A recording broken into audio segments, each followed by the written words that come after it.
Di perkebunan teh, jauh dari hiruk-pikuk keramaian kota, sepertinya berteriak sekuat tenaga pun rasanya sungguh percuma, sebab tidak ada yang bisa mendengar dan menolong. Situasi ini dijadikan tempat berdarah atas matinya Andy. Andy yang baru saja keluar dari penjara telah dianggap mengkhianati kelompok gangster yang dikomandoi oleh Bejo. Ngomong-ngomong, Bejo adalah sekutu Reza yang nantinya ada kaitannya dengan misi yang dilakukan oleh MC di film ini. Karena perbuatannya itu telah menyimpang dan merugikan kelompok Bejo sendiri. Sebagai bayarannya, Andy harus menerima akibatnya, yakni dengan didor tepat mengenai kepala. Dan film pun dimulai.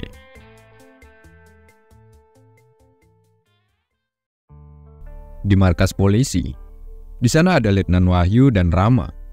Mereka berdua lagi diinterogasi oleh atasannya yang bernama Bu Nawar. Bu Nawar tahu bahwa Letnan Wahyu adalah seorang polisi yang suka bermain dengan para penjahat di kota ini. Salah satunya membiarkan para penjahat berkeliaran atas perbuatan haram, entah itu judi, video asusila, narkoba, dan minuman yang memabukkan. Jika dibiarkan seperti ini, maka rusaklah reputasi seorang polisi, ya kan? Sehingga Bu Nawar harus memilih jalan yang lebih sadis lagi, yakni didor sebagai bayaran atas perbuatannya sendiri.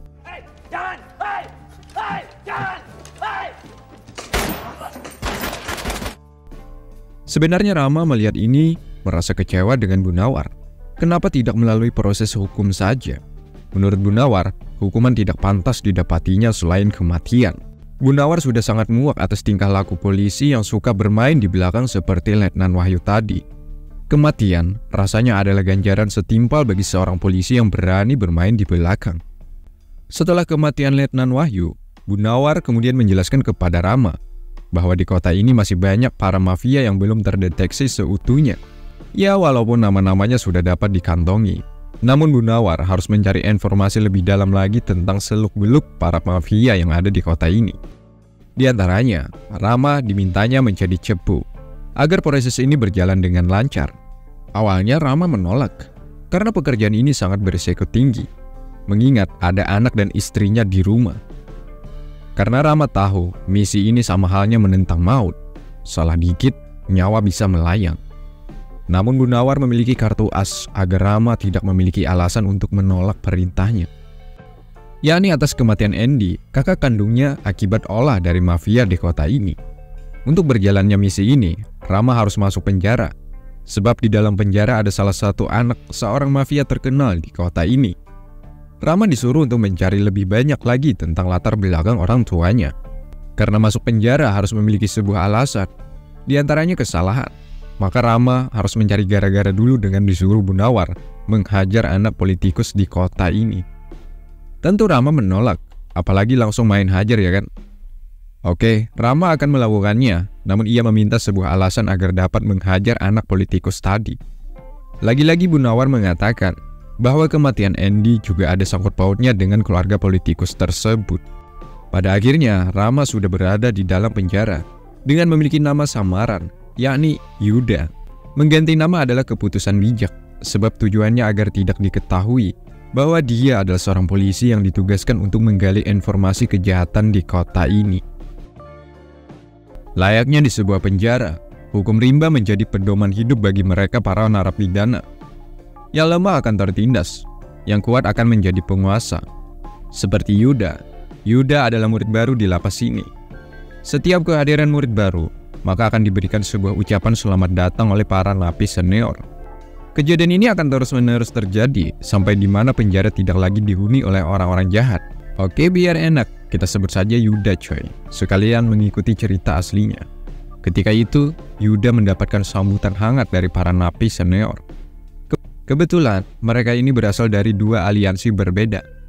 Sebenarnya kedua aliansi ini, jalan hidupnya memiliki sisi berlainan. Namun perlu dicatat, mereka akan menjadi satu ketika ada murid baru yang masuk. Seperti yang terjadi saat di sini. Yuda diserang oleh puluhan napi senior. Karena Yuda dibekali kemampuan bela diri di atas rata-rata. Awalnya dapat meredam amukan anggota napi senior, yakni dengan sesekali balas menyerang. Hal ini sudah cukup membuat para napi senior merasakan apa namanya babak belur. Namun, dikarenakan jumlahnya ditambah stamina yang mulai menurun, Yuda harus menerima kenyataan, yakni dengan mendapatkan serangan dari anggota napi senior.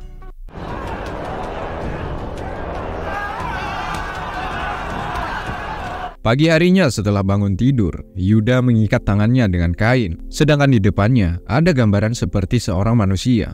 Yuda langsung menghantam hingga tembok ini pecah. Mungkin ini sebagai wujud kekesalan Yuda, karena hidupnya sedang berada dalam kondisi yang tak mengenakan. Kenapa tidak? Kakaknya mati dibunuh oleh gangster, masuk penjara, dan harus meninggalkan anak istri di rumah. Tapi apalah daya, sebagai seorang polisi yang baik, mau tidak mau, Yuda harus menuruti perintah dari atasannya. Siang harinya, tepatnya di tempat makan, Yuda dihampiri oleh Ocho. Kebetulan anak buah Ocho mengalami luka lebam di sekujur wajahnya.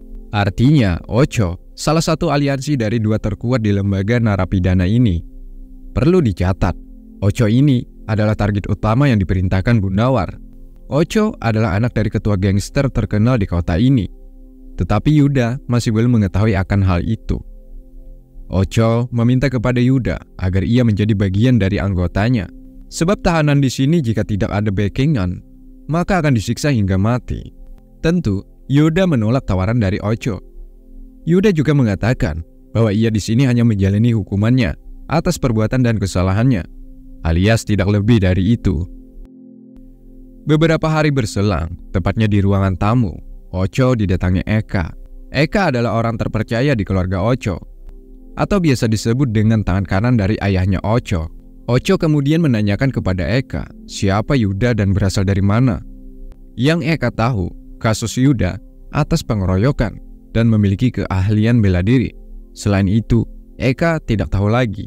Sementara Yuda didatangi oleh orang yang tak dikenal, tak siapa dan dari mana asal orang ini. Namun orang ini sepertinya sudah tahu rencana Yuda dan apa saja yang terjadi selama berada di penjara. Salah satunya kejadian pengeroyokan yang menimpa dirinya. Orang ini hanya mengatakan kepada Yuda untuk berhati-hati dan semoga berhasil misinya. Selain itu, Yuda juga diberitahukan bahwa Ocho itu adalah anak dari ketua gangster yang dimana tujuan utama Yuda masuk penjara tidak lain tidak bukan hanya untuk menyelidiki latar belakang keluarganya itu. Sehingga mulai sinilah Yuda mau tidak mau akan menerima ajakan Ocho sebelumnya untuk bergabung dengan timnya. Seminggu kemudian, tepatnya di lapangan, di sini Yuda sudah bersama tim Ocho. Ketika itu, Yuda mulai merasakan keanehan terhadap sekelompok orang di sekelilingnya. Ngomong-ngomong, mereka dari aliansi yang tak sejalan dengan aliansi Ocho. Benar sekali, tujuan mereka ingin menghabisi nyawa Ocho. Untungnya, Yuda sudah merasakan sedari tadi, sehingga ia prepare untuk menyambut huru-hara yang sebentar lagi akan dimulai. Sapu ia putar. Nantinya batang sapu ini akan dijadikannya sebagai alat serang. Tak lama kemudian, terjadilah perkelahian antara tim Ocho dan tim lawan, di mana Yuda lagi-lagi harus mengeluarkan kemampuannya untuk mempertahankan diri dan juga menjaga keselamatan Ocho agar tidak mengalami hal yang tak diinginkan. Kebetulan cuaca hujan. Di sini mereka dari dua tim berbeda berkelahi di atas lumpur. Satu persatu dapat dihajar oleh Yuda. Begitupun Ocho juga dapat menghadapi lawannya. Ternyata Ocho juga jago dalam hal berkelahi. Terlihat dari gerakannya yang mampu menghajar para lawannya. Ketika mereka berkelahi, sirena juga berbunyi menandakan situasi tak kondusif. Para sipir penjara berdatangan untuk melerai perkelahian ini. Tak lupa, para sipir juga terkena serangan dari para napi. Ketika itu Yuda melihat Ocho ingin dibunuh oleh lawannya. Untungnya Yuda dengan cepat bergerak untuk menyelamatkan nyawa Ocho. Dengan ini juga pertarungan antara dua aliansi berbeda berakhir. Banyak yang mati dan terluka saat kejadian tadi. Dan tak lupa, Ocho berhutang budi terhadap Yuda. Tentu, Ocho tak akan melupakan kejadian barusan. 2 tahun kemudian, Yuda akhirnya bebas. Sampai sini ia masih tak percaya hukuman yang ia jalani ternyata tak sesuai dengan ucapan Gunawan. Yuda merasakan ia telah dipermainkan. Tapi apalah daya, Yuda polisi yang baik akan selalu menuruti apapun yang diperintahkan oleh atasannya. Saat di sini Yuda membuang alat penyadap karena ia tahu Ocho telah menjemputnya di luar untuk melanjutkan hubungan yang mereka jalin. Yuda nantinya akan diikutsertakan dalam tim geng yang diketuai oleh ayahnya Ocho. Layaknya adik dan kakak, Ocho menyambut hangat atas bebasnya Yuda ini. Sementara itu markas gangster kapak yang dipimpin oleh Bangun. Dia adalah ayahnya Ocho, sekaligus pemimpin gangster yang memiliki kekuasaan di kota ini. Ketika itu, ia sedang bercengkrama dengan orang-orang Jepang. Mereka membahas bisnis yang sudah mereka dirikan sejak lama. Tentu bisnis mereka kebanyakannya mengarah ke hal negatif. Selang orang Jepang ini ingin pulang, Yuda dan Ocho juga datang. Tentunya Yuda diperkenalkan kepada Bangun ayahnya. Bangun juga sudah mengetahui tentang peran Yuda terhadap anaknya ketika di lapas. Tanpa adanya Yuda, mungkin anaknya sudah menjadi debu. Untungnya, kehadiran Yuda selama menjalani proses tahanan, anaknya Ocho selangkah lebih aman. Sebagai ucapan terima kasih ayahnya kepada Yuda, Yuda direkrut dan menjadi bagian penting dalam tim ini. Namun sebelumnya, karena Yuda dianggap manusia misterius yang berasal dari antah berantah, maka Bangun meminta ia untuk melepas semua pakaiannya. Eka kemudian memeriksa di setiap jahitan yang ada di pakaian Yuda. Dengan rasa kekhawatiran, Yuda berharap agar Eka tidak menemukan benda mencurigakan di pakaiannya. Tentunya Yuda dinyatakan aman, sehingga ia mulai saat ini sudah sah menjadi bagian dari tim geng Kapak. Layaknya orang yang begitu dihormati, Yuda juga diberikan fasilitas yang luar biasa. Tapi ingat, Eka mengancam jika Yuda nantinya tidak amanah menjalankan tugas tim ini, atau secara bahasa kasarnya, mengkhianati geng Kapak, maka ganjarannya adalah sebuah kematian. Sebelum pergi, Eka sempat berpesan bahwa mereka berdua berasal dari tempat yang sama, dan semoga Yuda tidak seperti dirinya. Kata ini menjadi sebuah tanda tanya, dan jawabannya cepat atau lambat, Yuda akan tahu tentang arti ucapan Eka barusan. Ketika disinilah, saat keadaan terasa aman bagi Rama alias Yuda, ia mengambil SIM card yang ia sembunyikan di dalam mulut untuk menghubungi Bu Nawar. Gila sih. Rama merasa ia dijebak oleh Bu Nawar, sehingga sedikit banyaknya Rama marah kepada Bu Nawar ini. Karena yang dilakukan Rama ini menyangkut tentang nyawa, salah sedikit, bisa ia yang akan dibunuh oleh Bangun. Rama meminta kepada Bu Nawar untuk tidak mengikuti terlalu dekat lagi terhadapnya, sebab jika itu terjadi, pastinya Rama akan ketahuan bahwa ia adalah seorang intelijen. Setelah menelpon Bu Nawar, Rama juga menelpon istrinya sebagai rasa rindunya. Rama meminta kepada istrinya agar tetap sabar menunggunya, sebab misinya ini belum selesai sepenuhnya. Sebagai istri yang setia, ia hanya bisa mendoakan dan menunggu kedatangan suaminya lagi, agar dapat menjalani hidup normal seperti mana semestinya. Singkatnya, hari ini adalah hari pertama Yuda mengikuti misi dari geng Kapak. Ada Eka, Ocho, Yuda, dan beberapa bawahannya. Ketika itu mereka mendatangi markas produksi film bokeh ilegal. Selama bertahun-tahun, tempat ini dijaga oleh keluarga Bangun. Sehingga selama ini juga, tempat ini tetap aman dari polisi. Namun Ocho sudah tahu bahwa Topan, pemilik tempat ini, sedang bermain di belakangnya. Selain memperjualbelikan video shoot, diam-diam, Topan juga menjual narkoba di kawasan yang dikuasai oleh Bangun. Ocho sebenarnya tak mempermasalahkan hal ini, asalkan Topan membayar 2 kali lipat dari bayaran sebelumnya. Setiap bulannya, Topan harus membayar 100 juta agar bisnisnya tetap aman. Topan yang memiliki daya pikir pebisnis, tentunya ia menolak. Mana mau ia membayar sebanyak itu. Sehingga Topan mengelak bahwa ia tidak pernah bermain di belakang dari keluarga Bangun. Ocho meminta kepada Topan agar tidak ada lagi sandiwara di sini, karena kita tahu dari kedua belah pihak sama-sama melakukan bisnis. Yuda yang melihat dari bayangan air bahwa anak buah Topan sedang memeragakan gerakan mencurigakan. Benar sekali, di mana anak buah Topan sedang ingin mengambil senjata ABS. Untungnya, dengan refleksinya, Yuda dapat menggagalkan rencana lawannya, sehingga perkelahian pun tak bisa dilerai lagi. Karena memiliki anggota yang rata-rata jago berkelahi, tentunya geng Kapak sedikit lebih diunggulkan. Hal itu dibuktikan ketika di lapangan. Semua anak buah Topan mati, dan tak luput, Topan juga menjadi bulan-bulanan akan keganasan Yuda. Walaupun Topan mencoba untuk lari, namun naas, nyawanya tak dapat tertolong. Ia harus menerima kenyataan, yakni mati di tangan Yuda. Singkatnya, ada Bangun merasa bangga atas kinerja anak-anaknya ini. Ia menganggap Topan seperti duri dalam daging yang harus dimusnahkan. Takutnya jika dibiarkan akan merusak sistem kinerja yang selama ini diberi pondasi yang begitu kokoh oleh Bangun. Eka juga berhasil membawakan segepok uang yang terbungkus oleh kertas berwarna coklat. Dan tak lupa, Bangun memberikan sedikit bonus kepada Yuda atas aksinya di lapangan. Dengan kejadian itu, menambah Bangun semakin percaya bahwa Yuda adalah orang yang berada di pihaknya. Sampai saat ini, Bangun tidak mengetahui siapa Yuda sebenarnya, bahwa Yuda seorang intelijen. Sebelum pergi, Ucu meminta kepada ayahnya untuk diberikan jabatan yang lebih tinggi. Karena menurutnya selama Ucu menjalankan tugas selalu berhasil. Sudah selayaknya Ucu menggantikan posisi ayahnya sebagai ketua geng kapak. Namun Bangun menyuruh Ucu untuk tetap sabar. Cepat atau lambat, Ucu akan mendapatkan posisi sebagai ketua geng. Di sini Ucu merasa tidak dihargai. Terlihat dari raut wajahnya, Ucu menganggap ayahnya sudah tidak layak memimpin geng ini. Sebab Ucu tahu selama ini ayahnya berada di bawah bayang-bayang dari orang-orang Jepang. Ayahnya saat ini tak segarang ayahnya ketika awal-awal geng ini terbentuk. Namun apalah daya, Ucu tidak dapat mengkudeta kedudukan ayahnya sebagai pemimpin. Tapi ingat, Ucu memiliki sifat seperti sang kuni. Di dalam hatinya bagaimanapun, ia akan merebut dan menggantikan ayahnya sebagai pemimpin, walaupun dengan cara haram sekalipun. Malam harinya di tempat karaoke, ada Ucu dan Yuda sedang ditemani oleh dua gadis cantik. Ucu yang masih emosi akibat kejadian siang tadi, ternyata merambas ke salah satu penjaga karaoke dengan mengancam untuk membunuhnya. Bukan tanpa alasan, karena wanita ini begitu lancang terhadap Ucu. Padahal tanpa ayahnya Ucu, tempat ini tidak akan bertahan di tengah banyaknya razia yang dilakukan oleh anggota polisi. Bahkan, kejadian ini membuat satu keamanan datang untuk melihat apa yang terjadi di dalam sini. Tapi, orang ini tahu Ucu adalah anaknya dari Bangun. Ia tak berani berbuat apa-apa selain hanya mengatakan bahwa Ucu tak perlu bayar alias gratis. Malam ini gratis saja, Pak.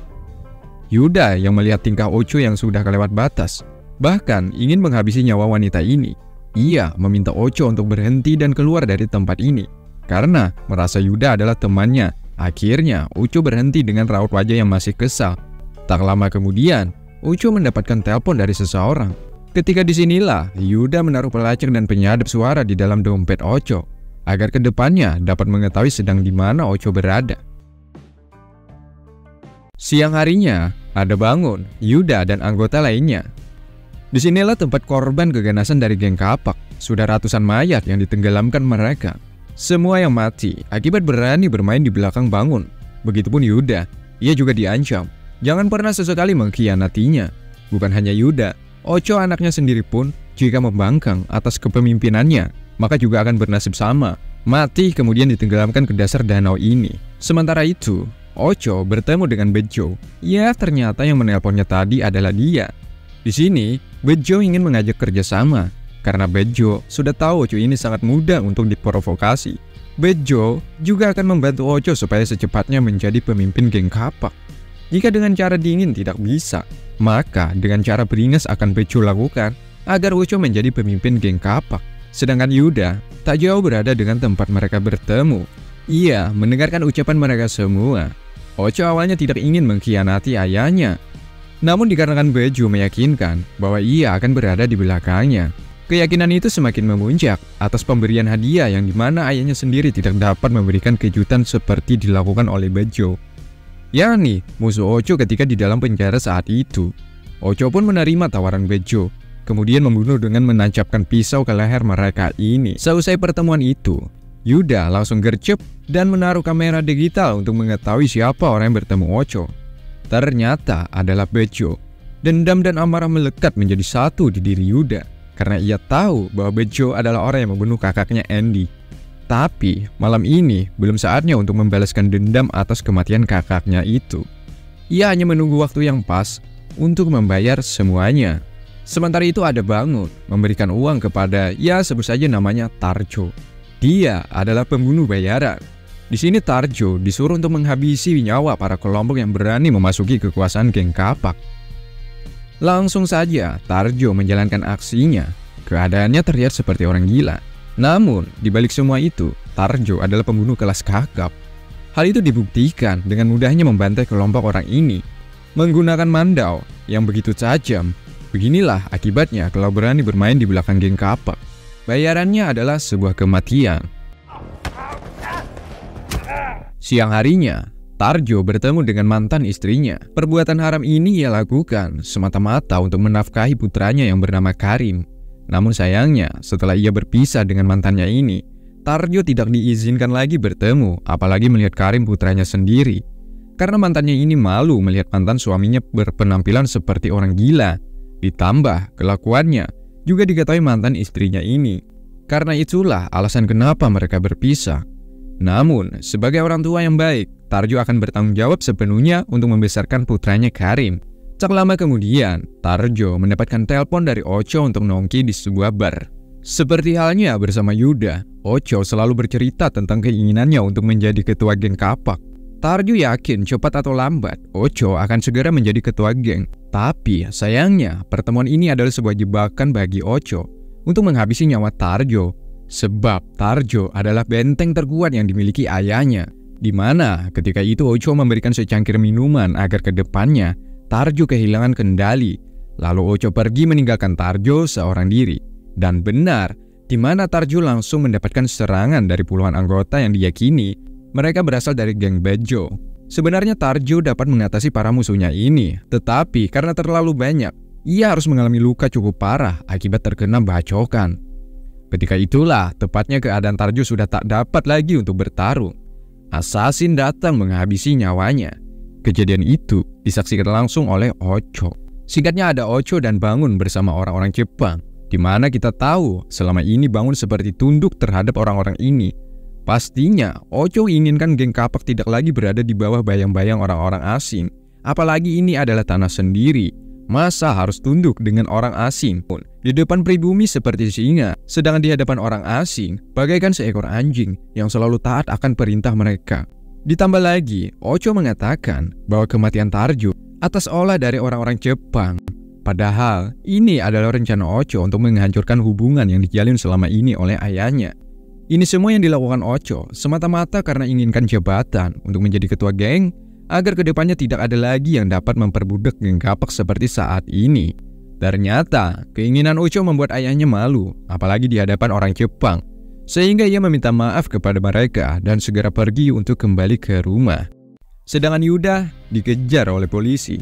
Awalnya ia tak tahu bahwa mereka adalah polisi dan langsung menargetkan serangan itu kepadanya, hingga perkelahian pun terjadi, di mana Yuda dapat menghabisi mereka dengan cara yang keji.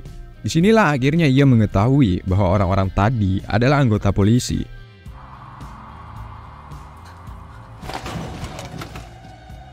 Dengan keadaan sedikit terluka akibat perkelahian tadi, Yuda langsung menghubungi Bunawar. Kenapa bisa jadi begini?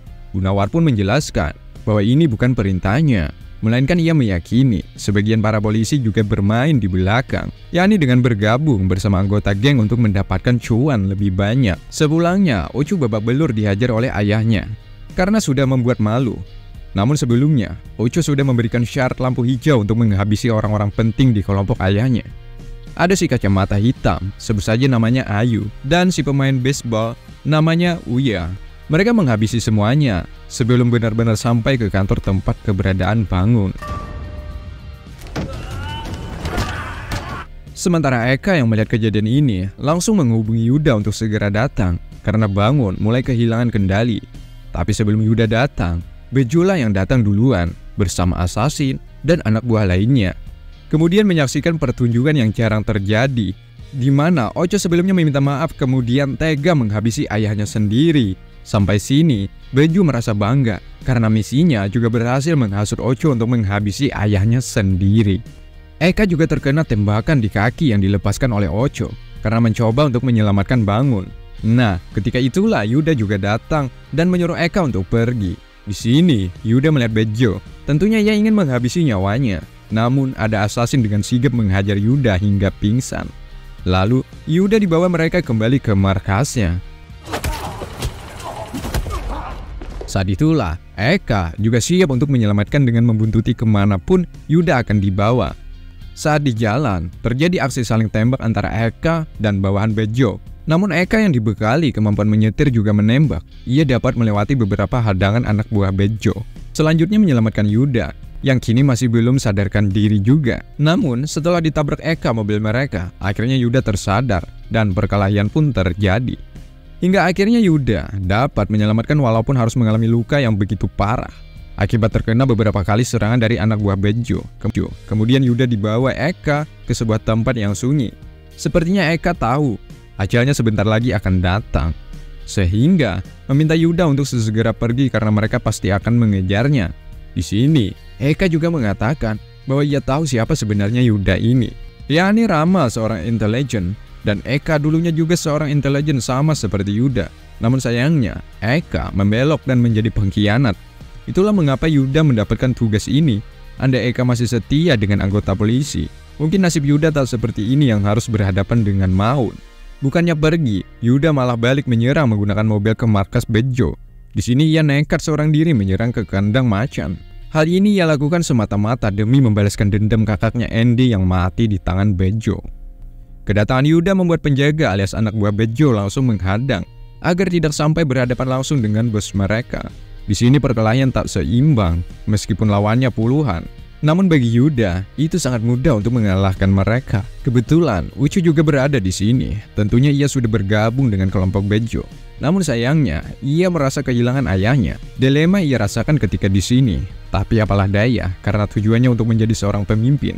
Maka tidak ada pilihan, jalan inilah yang ia ambil.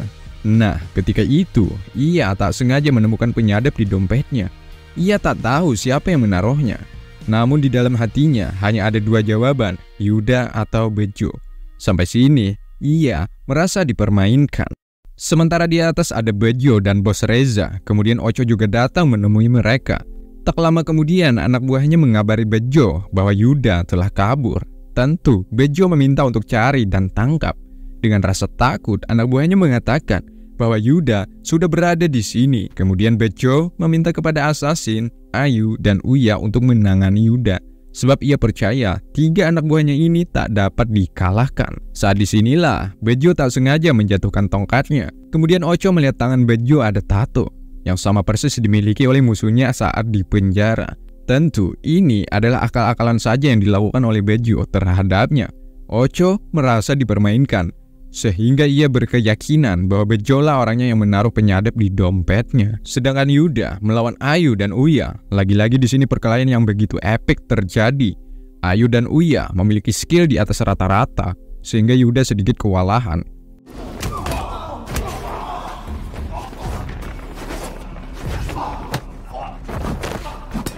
Setelah cukup lama bertarung, Ayu dapat ia kalahkan. Kemudian disusul dengan Uya dengan mati yang mengenaskan. Selanjutnya ada Assassin. Assassin memiliki kemampuan bela diri yang bisa dikatakan lebih unggul ketimbang Yuda. Namun Yuda memiliki satu keunggulan, yakni tingkat kesabaran. Dengan kesabarannya itulah ia dapat meladeni permainan yang dilancarkan oleh Assassin, hingga di mana Assassin harus mengeluarkan pisaunya. Tapi sayangnya, pisau tersebut malah menjadi bumerang bagi Assassin sendiri. Yuda dapat merebut, lalu menghabisi dengan fatality-nya. Singkatnya, Yuda berhasil ke ruangan Bejo. Di sini, Bejo berusaha untuk menembak Yuda. Ketika itulah Ocho dapat merebut salah satu senjata, kemudian menghabisi nyawa bos Reza. Sedangkan Bejo yang terobsesi mencari keberadaan Yuda, malah ia yang terkena tembakan dari Ocho. Tidak perlu banyak kata, Ucu langsung melepaskan penyadap, kemudian mengakhiri hidup Bejo dengan cara mengenaskan. Karena tak ingin kejadian ini ketahuan orang, Ocho harus membunuh Yuda. Di sini, Ocho menembak ke arah tempat di mana Yuda bersembunyi. Namun Yuda dapat membalikan keadaan kemudian mengakhiri hidup Ocho. Ketika ingin keluar, hanya Yuda satu-satunya yang hidup. Ia didatangi oleh geng Jepang, di mana mereka ingin mengajak Yuda bergabung dengan anggotanya. Namun Yuda berkata, "Cukup." Dan film pun tamat.